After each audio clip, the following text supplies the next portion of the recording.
Good morning, good people. I am in the place to be. Today is my first day at not first day, I shouldn't say that. Today is my first day in my class.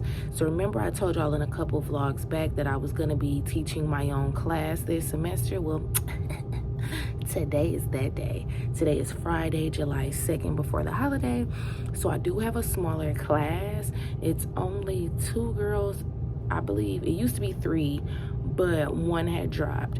So we're gonna be learning about semi-permanent. I am at work like 30 minutes early because my class starts at 8, but that's going to be really helpful because what I really need to do is I need to look up semi-permanent, because I'm like, let me make sure I'm saying the right things, because I don't know about y'all, but sometimes when you get so used to doing stuff all the time, it's either you're not what's the word, it's like it's either you're not using the proper terms or you came up with your own terms, and so now when you have to teach it, you're like, oh, wait a minute, what was that called again? So yeah, boom, I'm about to go on our Uncle Google, and I'm gonna be looking up semi-permanent and stuff like that. And once I look up the definition, all my little info will just like spill out. So I'll TTYL. I wanted to start this rant off by saying this is for students and it's for instructors as well. So let's get to it. I've noticed that students, they really do complain a lot about what they're not learning or what they're not experiencing or not being taught. And to a degree, I understand.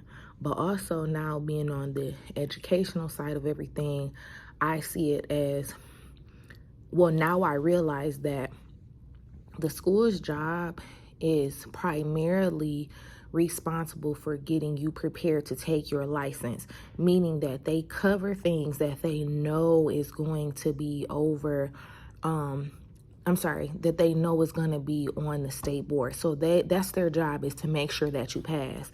That's just like going to kindergarten. For you to go to first grade, they need to make sure that you know your sight words, that you know your numbers, you know your colors, and you know your alphabet. If you don't know that, you can't go to first grade. Their whole job is to not create all of these experiences and moments for you, but to make sure that you know what you know so that you can pass on to the next grade, right? Ooh, excuse me. So I feel like for instructors, don't stress yourself out. Don't worry yourself when students or a particular student wants to complain about, I feel like we ain't learning nothing. I feel like da-da-da-da-da-da-da-da. And when they do that, just take a breather. If you want to speak on it, you can. But if you don't have to. Because again, you can just shut the whole comment down by, or not comment, but the whole conversation down by just saying like, well, our job is to make sure that you pass state board.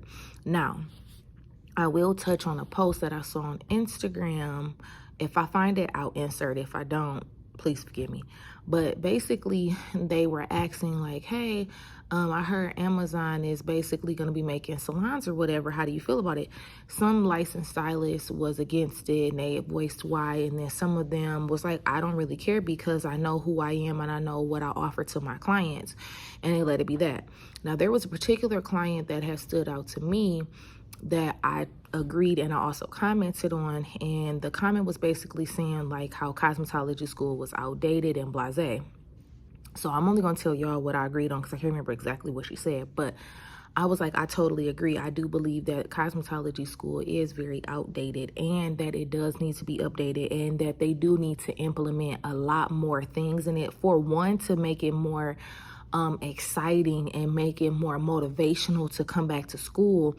Not saying like everything should be all fluffy and playing, having a good time, but I do feel like we need to find a way to make educational things more exciting. Just like children get bored, adults get bored as well, but adults also have a lot more responsibilities, and a lot of people stop coming to school because those adult responsibilities start to come back up, and they're like, bruh, I can't sit here and spend most of my day here when I need to work and make a living. Now, I'll say that to say, I feel like cosmetology schools, even the esthetician portion of it, even nail tech portion of it, I guess cosmetology is an umbrella, Shanice, duh. Anyway, So I feel like a part of the curriculum should be that they have a hands-on experience in a salon, where they actually get to assist a stylist, like be a shampoo girl. They get to ask questions. They get to see how the front desk is ran, how the receptionist is. Like, they kind of get a grasp on the culture of the salon. I think that would be very inspirational. I think it'll be very motivation, especially because like in Michigan, they passed like the shampoo girl law. That's not exactly what it's called, but basically that's what it is, where it's like, well, if they can be able to work in a salon after completing so many hours, why can't we turn that into a way like we partner with salons to have them offer these programs for the students, or offer, even if it's not every day in a salon, even if it's only like 2 or 3 days out of the week. But I'm like, that would be amazing. I also feel like we as a school, not just my particular schools that I work at, but just every school that I can even think of, I think we need to do a better job of preparing our students, like using that downtime and turn it into something productive. Like, okay, y'all got a lot of downtime. Instead of continuously working on NPAs that they need to get caught up on, that's great. That's amazing. That's a great way to do it. But I do feel like, why don't we start talking about the business side of cosmetology, like how to handle your business, how to make sure that you're filing taxes correctly, or when you should be filing taxes, what you should be writing off, even having insurance on your chair. I didn't know up until a few years ago that if you're an independent contractor, meaning you booth rent, you're supposed to have insurance on there. Now, of course, the owner of the salon can be able to offer you to put you on her insurance, however that works out. She can be able to do that, but you're supposed to have your own insurance. I never knew that.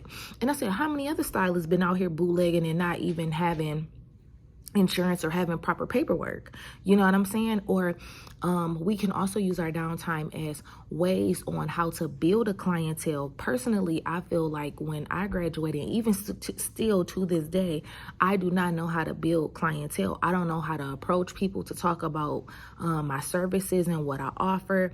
Even like when I was working at Ulta, since I don't work there anymore, I can speak about this more openly. But I feel like they're like, oh, just go out there, just go out there. But it's like, we don't have any helpful tools on how to just go out there and how to convert how to convert a customer into a client. That's huge. That's even like online. Yes, they say, oh, just post more on social media. No, boo-boo, you can do that, but how do you convert a viewer into a paying customer?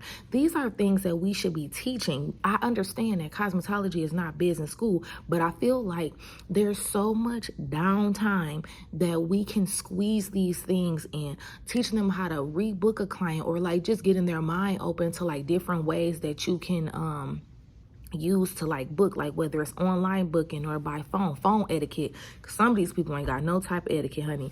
Little things like that. These are things that we should, like, you know what I'm saying? Like, I get it.